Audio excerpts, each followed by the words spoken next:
Walter A. Stewart, he was a physicist, an engineer, a statistician, a very smart guy, and he worked for Bell Labs, and he came up with a lot of quality concepts that are used every single day around the world in companies. So for example, he developed the control chart, and I'm sure some of you are familiar with a control chart. What a control chart is, it's basically a statistical tool that you use to monitor a process. So I spoke about processes already.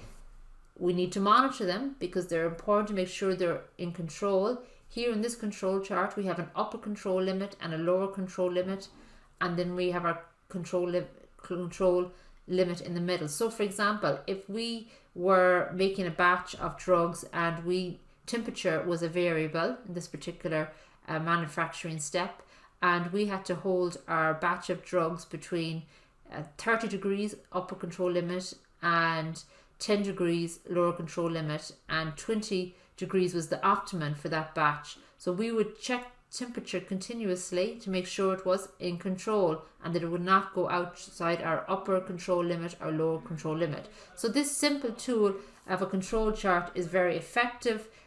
It is usually automated in processes now, rather than obviously manual way. You wouldn't be plotting it manually. It's all built into in-process control check.